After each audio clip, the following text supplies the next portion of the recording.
प्रभु यीशु मसीह के पाक और जीवत नाम में आप सबको जय मसीह की। मैं खुदावंद यीशु मसीह का धन्यवाद करता हूँ जिस परमेश्वर ने मुझे आज समय दिया कि मैं एक बार फिर से आपके रूबरू हो सकूँ और परमेश्वर का पवित्र वचन आप तक दे सकूँ। हालेलुया।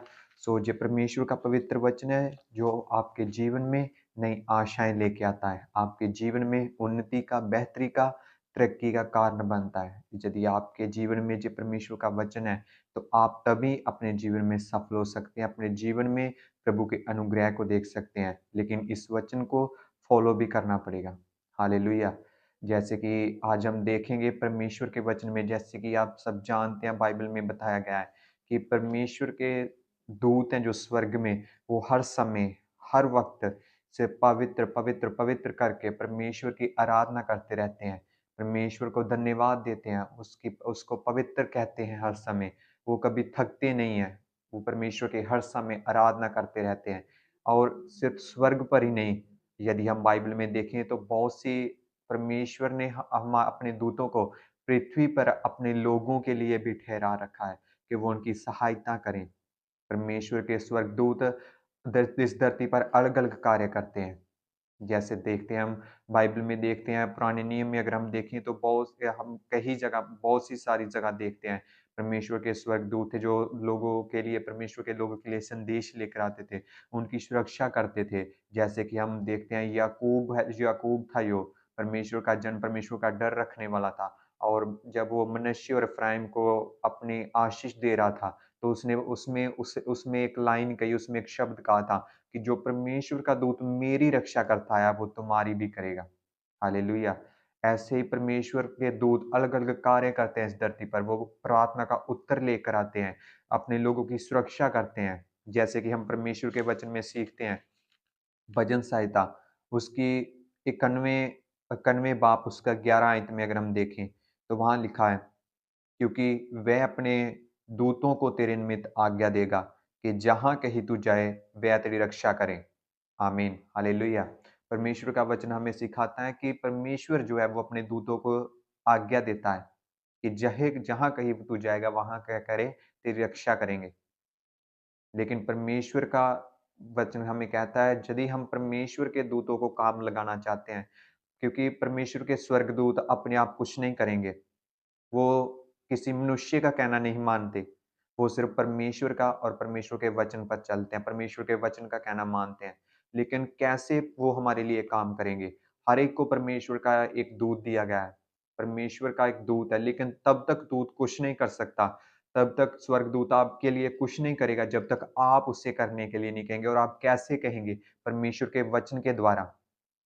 परमेश्वर के वचनों का इस्तेमाल करके आप स्वर्गदूत को काम पे लगा सकते हैं, अपने सुरक्षा के काम के लिए काम पे लगा सकते हैं। हालेलुया! यदि हम बाइबल में देखें, तो दानिय्येल की पुस्तक उसकी 10 अध्याय 12 आयत में यदि हम देखें, तो वहाँ लिखा है, फिर उसने मुझसे कहा, ये दानिय्येल मत डर, क्योंकि पहले ही दिन को जब तूने समझने, बूझने के लिए मन लगाया और अपने परमेश्वर के सामने अपने को दीन किया, उसी दिन तेरे वचन सुने गए और मैं तेरे वचनों के कारण आ गया। हालेलुया! जहाँ हम देखते हैं परमेश्वर का स्वर्गदूत है जो प्रार्थना का उत्तर लेकर आया है दानिय्येल के लिए। वो कह रहा है कि तेरे वचनों के कारण मैं आ गया। देखें, दानिय्येल ने वचनों से प्रार्थना की, परमेश्वर के वचन बोले और स्वर्गदूत उसका उत्तर लेकर आया। ऐसे ही हम देखते हैं उसके बाद जब दानिय्येल को शेरों की माँद में डाला गया और परमेश्वर के स्वर्गदूत ने क्या किया? उसके उन शेरों का मुँह बंद कर दिया। ऐसा क्या था कि दानिय्येल ने शेरों को मुँह नहीं लगाया? दानिय्येल को शेरों ने मुँह नहीं लगाया, ऐसा क्या था? और जो दानिय्येल को दिलवाने वाले थे, दानिय्येल के खिलाफ थे, उन्हें जब डाला तो शेरों ने धरती पर भी उन्हें पहुँचने नहीं दिया। क्योंकि परमेश्वर का स्वर्गदूत परमेश्वर के वचन के द्वारा उसके जीवन में कार्य कर चुका था। और तब तक आपके जीवन में स्वर्गदूत, परमेश्वर का स्वर्गदूत कार्य नहीं करता, जब तक आप परमेश्वर के वचन को नहीं बोलते हैं। हालेलुया!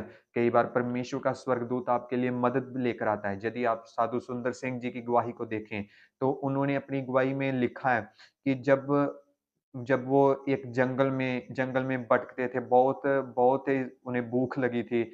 बहुत फास्टिंग के बाद, बहुत सारे फास्टिंग के बाद जब उन वो उन्हें भूख लगी, तो उनके पास ना कोई पैसा था, ना खाने के लिए कुछ था, उनके कपड़े तक उनके उनके पास नहीं थे पहनने के लिए, चेंज करने के लिए।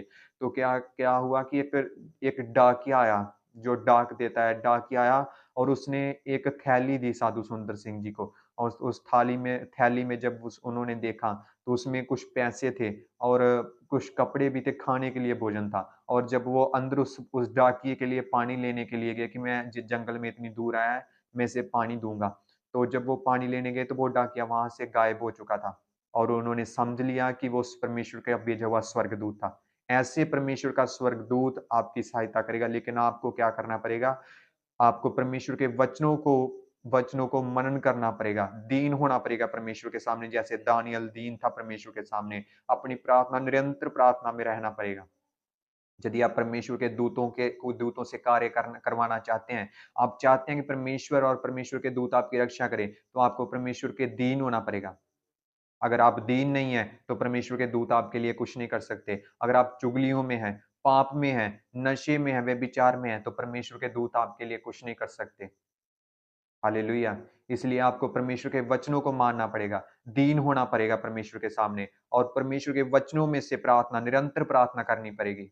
आप परमेश्वर के वचन को बोलेंगे कि परमेश्वर आपने कहा है कि तू हमारे तो अपने दूतों को हमारे लिए, हमारे निमित्त आज्ञा देता है और परमेश्वर मैं मानता हूँ, मैं विश्वास करता हूँ कि आप ऐसा करते हैं और मेरे लिए कर चुके हैं। यदि आप ऐसा बोलेंगे तो परमेश्वर के दूत हैं जो, वो उसी समय एक्टिव होंगे, एक्शन लेंगे उसी लिए आप आपके आपके लिए एक्शन लेंगे आपके लिए। आप किसी भी मुसीबत में हो, परमेश्वर के दूत आपकी रक्षा करेंगे। लेकिन हर एक की परमेश्वर के दूत रक्षा नहीं करते हैं। यदि आप भजन संहिता उसकी 34 अध्याय उसकी 7 आयत में देखें, वहाँ लिखा है यहोवा के डरवैयों के चारों ओर उसका दूत छावनी किए हुए उनको बचाता है। हालेलुया! जहाँ वचन में सिखाता है किनकी रक्षा करता है परमेश्वर का दूत, किनकी रक्षा करता है? जो परमेश्वर का डर रखने वाले हैं।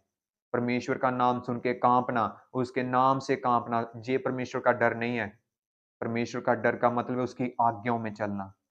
उसके वचन को फ़ॉलो करना, उसके वचन को मानना, हर पाप को छोड़कर बिना किसी व्यभिचार के, बिना किसी चुगली के, बिना किसी गलत काम के परमेश्वर के वचन पर चलना।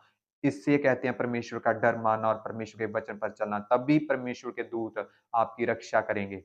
ऐसे परमेश्वर के दूत आपकी रक्षा नहीं कर सकते। हालेलुया! और भी वचन में हम बहुत सारी जगहों पर देखते हैं परमेश्वर के दूतों ने अपने लोगों की रक्षा की, अपने परमेश्वर के लोगों के दर्शनों में बात की, ऐसे-ऐसे हम देखते हैं परमेश्वर के बाइबल में वचन देखते हैं। हालेलुया! मैं आपको एक जीवित गवाही बताना चाहता हूँ।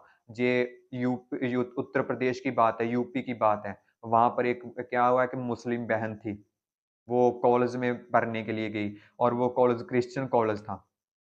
क्रिश्चियन कॉलेज में पढ़ने के लिए और जो उसकी रूममेट थी जो एक बहन उसके साथ उसके रूममेट थी जो, वो क्रिश्चियन थी। वो रोज़ रात को एक बाइबल पढ़ती थी और उस मुस्लिम बहन ने जब देखा 2-3 दिन उसने देखा कि ये रोज़ रात को कौन-सी काली किताब पढ़ती है, ये काली कोई किताब पढ़ती है, लेकिन उसे नहीं पता जब वो पवित्र बाइबल है।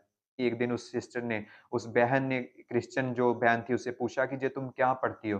तो उस क्रिश्चियन बहन ने उसे बताया, सुसमाचार बताया, परमेश्वर का वचन बताया और धीरे-धीरे वो मुस्लिम बहन भी प्रभु को जानने लगी, वचन को पढ़ने लगी। और जब वो घर आई, अपना कॉलेज खत्म करके, अपनी पढ़ाई पूरी करके घर को आई, तो क्या हुआ कि वो बाइबल को साथ ले आई और वो अपने घर में भी पढ़ने लगी। लेकिन उसके जब परिवार को पता लगा कि हमारी जो लड़की है वो बाइबल पढ़ रही है, हमारे धर्म को छोड़कर बाइबल का ज्ञान के बारे में देख रही है, तो उसके परिवार ने उसका विरोध करना शुरू कर दिया। लेकिन उस विरोध में भी उस बहन ने परमेश्वर के वचन को थामे रहा, उसे छोड़ा नहीं। ऐसे चलते-चलते कुछ समय बीत गया और एक दिन ऐसा हुआ कि उसके भाई ने और उस बहन के भाई ने और उसके पिता ने इस इतना विरोध किया, उसे मारा, पीटना शुरू कर दिया। एक दिन ऐसा समय आया कि उस बहन ने जब परमेश्वर को नहीं छोड़ा, परमेश्वर के वचनों को पढ़ना नहीं छोड़ा, तो उस बहन के जो भाई था, उसका बाप था, उसने आधी रात के समय तकरीबन 2 बजे रात को उस बहन को निर्वस्त्र कर उसके कपड़े उतार कर उसे घर से नंगा ही भगा दिया अपने घर से। देखें कैसे उस बहन ने यीशु मसीह के कारण कष्ट सहा और जब वो लड़की अपने घर से बाहर निकली, उसके उसके तन पर कोई भी कपड़ा नहीं था। एकदम वो निर्वस्त्र थी। ऐसे करते जब वो अपने घर से बाहर निकली, उसे वो भागने लगी, रात का अंधेरा था चारों ओर, रात के अंधेरे में वो भागने लगी और ऐसा हुआ कि उसे उसे उसके ख़्याल आया कि हमारी कुछ दूरी पर एक क्रिश्चियन बहन रहती है, जो चर्च लगाती है वहाँ पर और उसने उसके घर की ओर भागना शुरू कर दिया और रास्ते में जब वो भाग रही थी, तो कुछ जो नशे में लड़के वहाँ कुछ जो थे, वो वहाँ अपने मस्ती में वहाँ बैठे हुए थे। कुछ खेल रहे थे, जुआ खेल रहे थे रात के समय, रात 2 बजे के समय। और ऐसा जब उन्होंने उस लड़की को देखा, वो उसके पीछे लगे, उसके पीछे भागने लगे और कुछ अपनी जान बचाकर वो बहन थी, जो उस क्रिश्चियन औरत के घर में पहुँच गई, जो चर्च लगाती थी। और जब वो क्रिश्चियन औरत ने उसे देखा, उस बहन ने उस बहन को देखा, निर्वस्त्र देखा, तो उसने अपना दरवाज़ा अंदर से बंद कर लिया। और जो लोग उसके जो लड़के थे, उसके पीछे भागने आए लगे, उसके घर में पहुँचे और उन्होंने कहा, "उस लड़की को बाहर निकालो, जो तुम्हारे घर के अंदर गई है।" लेकिन उन उस बहन ने कहा, "नहीं, मेरे घर में तो कोई लड़की नहीं आई है।" लेकिन उन्होंने कहा, "नहीं, नहीं, हमें उस लड़की से कुछ नहीं चाहिए। हमें ये पूछना है कि जब वो भाग रही थी, तो उसके साथ ऐसी रोशनी वो क्या थी? वो क्या थी इस इतनी बड़ी, इतनी लाइट क्या थी जो उसके साथ भाग रही थी?" हालेलुया! और वो बाद में उस सिस्टर अपनी वो गवाही देती हैं कि वो परमेश्वर का स्वर्गदूत था जो उसके साथ भाग रहा था। एक ऐसी चमक थी उसके साथ जो उस लड़कों ने ये नहीं देखा कि वो निर्वस्त्र है। उन लड़कों ने जे उसको उन्होंने उनको नहीं दिखाई दिया। उनको क्योंकि उस लड़की की और उस बहन के चारों ओर इतनी परमेश्वर के स्वर्गदूत ने लाइट कर कर रखी थी। हालेलुया! ऐसा है हमारा परमेश्वर क्योंकि वो बहन थी जो परमेश्वर का डर रखने लगी थी, उसके वचनों पर मनन करने लगी थी, दीन हो गई थी परमेश्वर में। यदि आप भी परमेश्वर के वचनों में परमेश्वर के सामने दीन होंगे, परमेश्वर के वचनों को मानेंगे, तभी परमेश्वर के स्वर्गदूत आपकी रक्षा करने पाएँगे। हालेलुया! यदि आपको वचनों को बोलना पड़ेगा, पहले तो आपको प्रार्थना में मन लगाना पड़ेगा, प्रार्थना में स्थिर होना पड़ेगा, निरंतर प्रार्थना करनी पड़ेगी और परमेश्वर के दीन होना पड़ेगा और परमेश्वर के वचनों से प्रार्थना करनी पड़ेगी। जब आप काम पे जाते हैं कि हाँ, खुदा मैं काम पे जा रहा हूँ, तेरा वचन कहता है कि जहाँ कहीं तू जाएगा, वह अपने दूतों को तेरे निमित्त आज्ञा देकर तेरी रक्षा करेंगे। हाँ, परमेश्वर मैं विश्वास करता हूँ कि कोई एक्सीडेंट, कोई शैतान की योजना मेरे जीवन में कार्य नहीं करती क्योंकि तेरे स्वर्गदूत मेरी रक्षा करने के लिए मेरे साथ हैं। और जब आप सोएँगे, तब भी आपने वचन बोलना है कि हाँ, परमेश्वर आपने आज्ञा दी है, जब तू लेटेगा तुझे कोई दुःख नहीं होगा, क्योंकि वह अपने दूतों को तेरे निमित्त आज्ञा देता है कि वह तेरी रक्षा करेंगे। मैं खुदा सो रहा हूँ और मैं जब सो रहा हूँ, मैं विश्वास करता हूँ कि तेरे स्वर्गदूत मेरी रक्षा के लिए खड़े हैं। हालेलुया! यदि आप वचनों के द्वारा प्रार्थना करेंगे, वचनों में रहेंगे, परमेश्वर के वचनों को बोलेंगे, तभी परमेश्वर के स्वर्गदूत आपके लिए कार्य करेंगे। हालेलुया! सो ये परमेश्वर का आज का संदेश था कि आप परमेश्वर के स्वर्गदूतों को कैसे काम पे लगा सकते हैं, कैसे परमेश्वर के दूत आपके लिए कार्य करते हैं। आपको परमेश्वर के वचनों पे चलना पड़ेगा, परमेश्वर के वचनों से प्रार्थना करनी पड़ेगी। हालेलुया! मैं विश्वास करता हूँ इस वचन के द्वारा परमेश्वर आप सबको बहुत सारी